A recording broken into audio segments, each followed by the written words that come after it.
All your Watermaker questions asked and answered on today's episode of the Boat Galley Podcast, your source for all answers to all your cruising questions. I'm Nika Waters, and today Carolyn Shearlock is interviewing the Rainman crew, Chris and Ron from Rainman Watermakers. Today I've got Ron Schroeder, the co-founder of Rainman Watermakers, and Chris Burton, president of CTAS Group, which is the Eastern U.S. Rainman dealer, here with me. We're going to talk about Watermakers today. Okay, let's start with the first thing first. What is a Watermaker? So a Watermaker is basically a machine that will take seawater and extract a stream of fresh water from it so that you can have drinkable water and for showering and cleaning and washing and so on. Can you tell me how one works? Yeah, the simplest way to describe it is you're going to have a system that's going to draw seawater up into the machine. It's going to filter out the sediment and algae and so on, and then it's going to feed into a high pressure pump, and that high pressure pump is going to then push water across a membrane, and when water is going at high pressure across the membrane, it will through the reverse osmosis process go and allow a certain amount of that water to come out as fresh water, while most of the seawater is being washed overboard as waste. Great. Okay, Chris, I'm going to ask you the next one. Why in the world would a cruiser want a Watermaker? With a Watermaker on board, inevitably you free yourself of the restriction of water supply issues. You'd have unlimited water on board, and also you'd know the source of the water itself in relation to quality and reliability. So basically it makes it easier to go into remote locations or in locations where you think maybe the shore water is contaminated or something like that. Yes, exactly. Yeah. Now, let's say someone's decided they want to buy a Watermaker. They want to have one on board. They're not cheap little things. I know from having them on a couple boats. What do you want to think about as you are making your choice? Yeah, so there's a couple things. First of all is the capacity. You have to think about how much water you use per day. And we get asked that question quite a bit. And there's never sort of a how long is a piece of string. There's never a clean answer because some people like to shower once every 3 days. Other people like a 7-minute shower every day.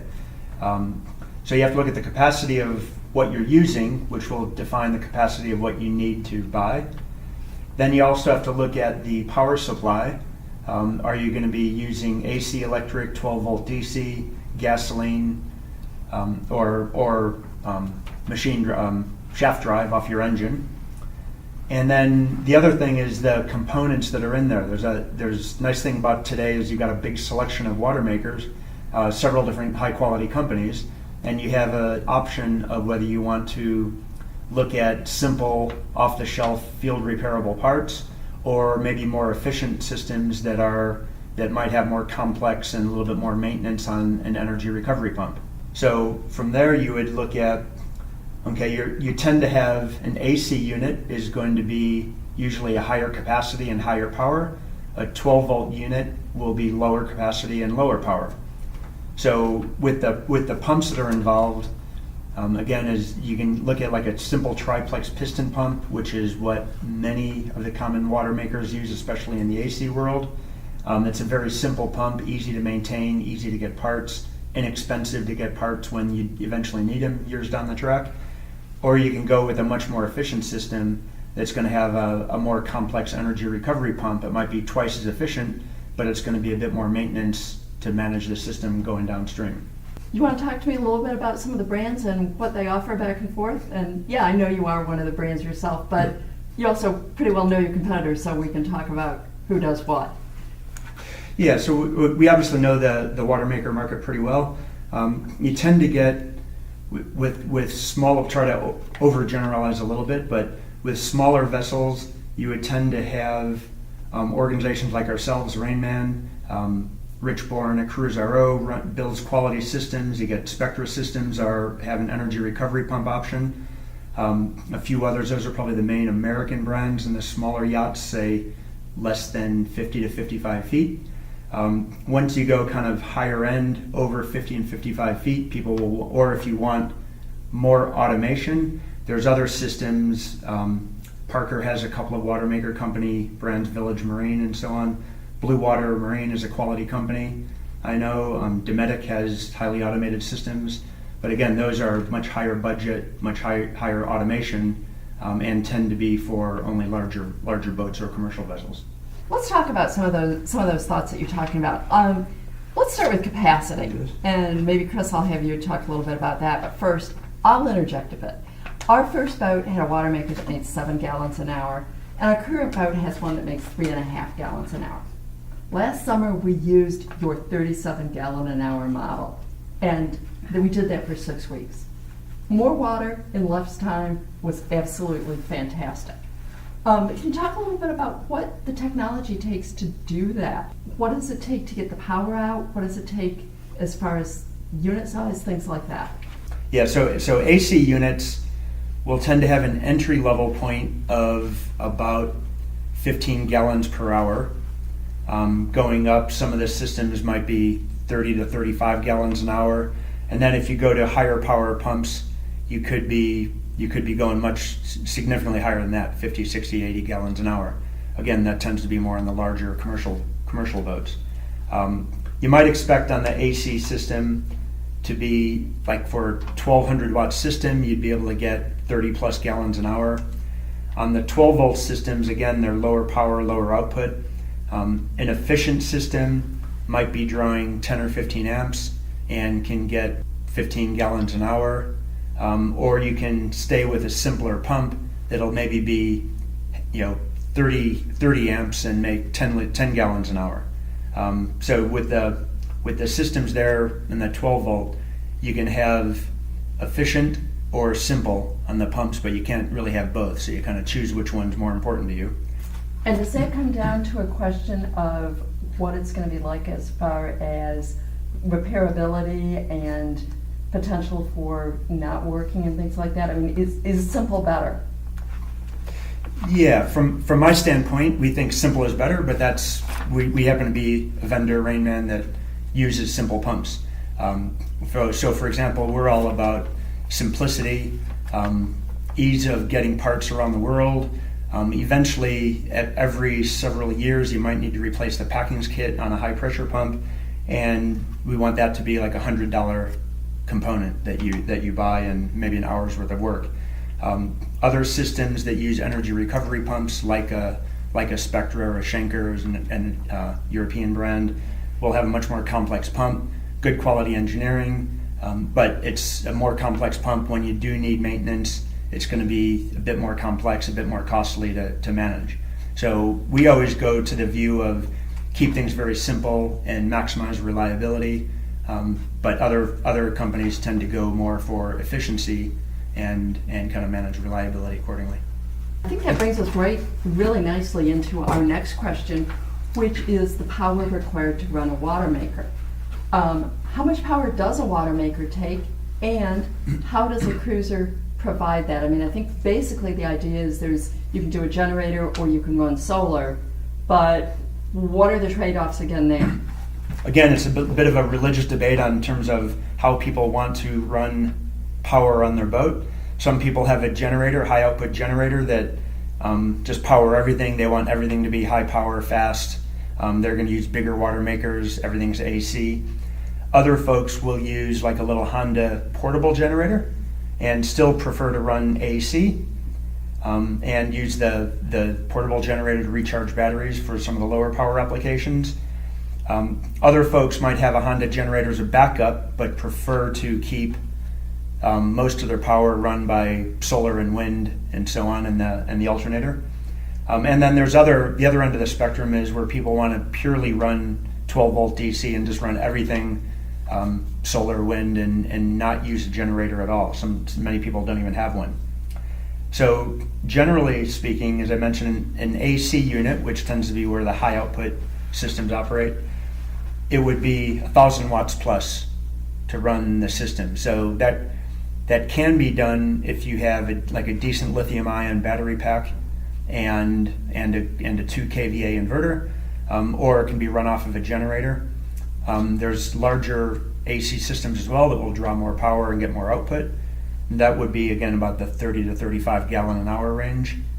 The 12 volt systems may be like 10 to 30 amps, depending on what the needs are, and they'll be much lower output. Again, there's different ranges of efficiency depending on which vendor you work with and what kind of pump you want to use. Okay, so a lot of it comes down to how often you want to run the water maker and how long you want to run it at that time, as well as what the rest of your power setup is.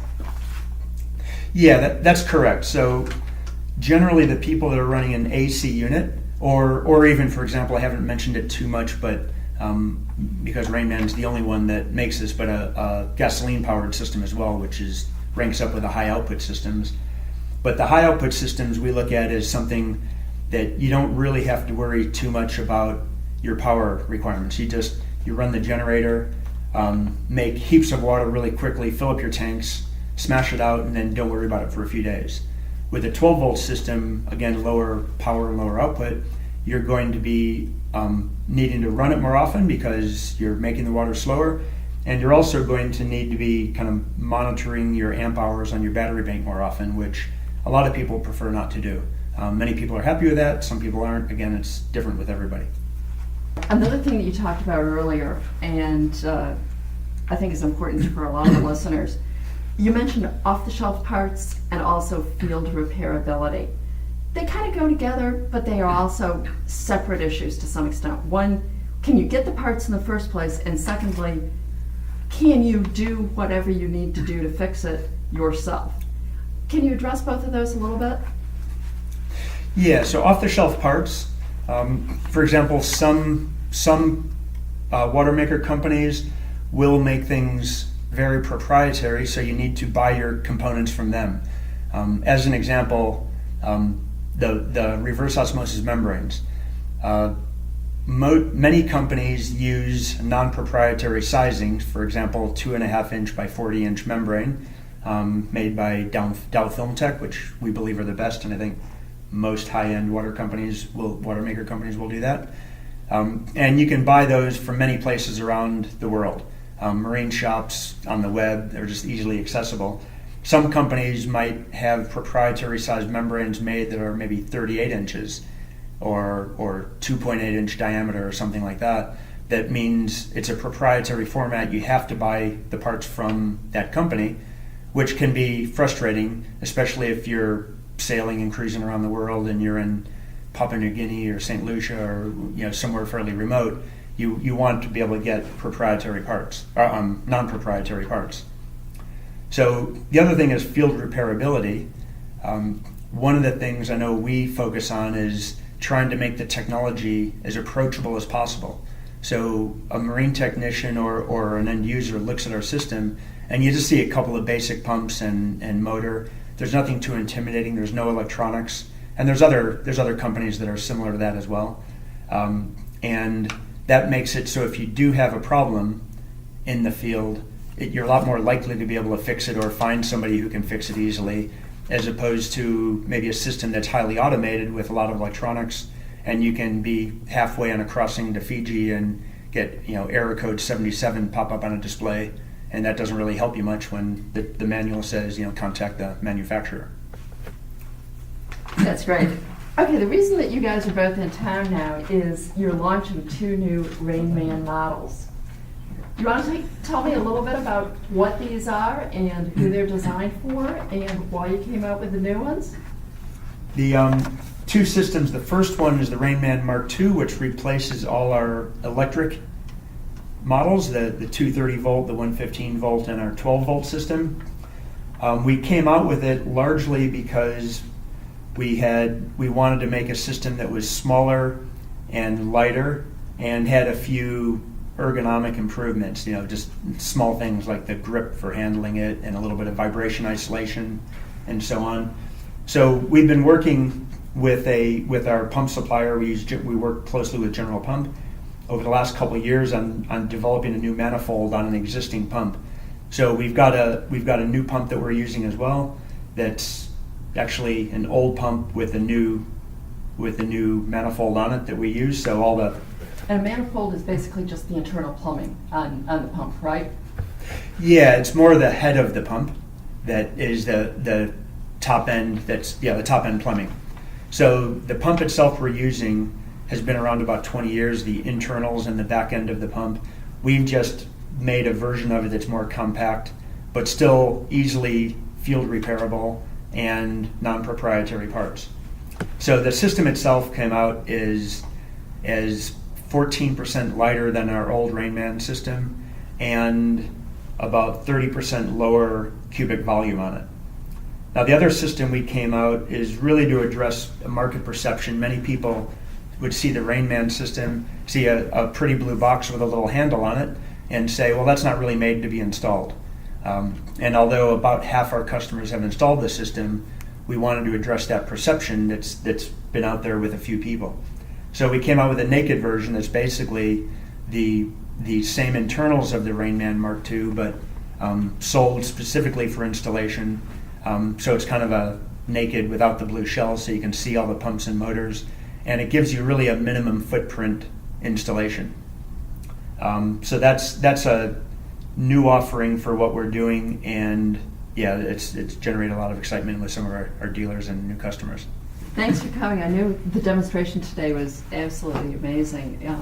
And then I got to sit around a little bit later this afternoon and saw it run off lithium batteries as well as just running off of regular power.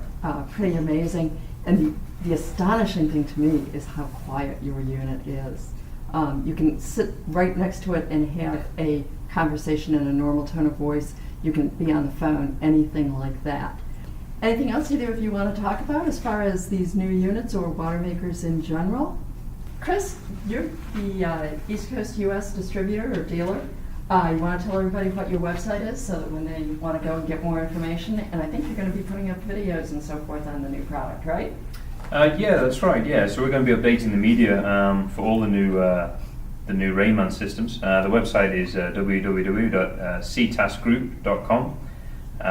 Thanks for both of you guys, Ron and Chris, for coming here today and talking and sticking around a little bit later to explain about Watermakers in general, because I think a lot of the listeners maybe are not as familiar with Watermakers and the systems, and so knowing a little bit of the background so they even know what the questions to ask. I know when we first started looking at stuff, one of the big problems was we didn't even know what we didn't know about it or what questions. So looking forward to knowing more about it and seeing these units.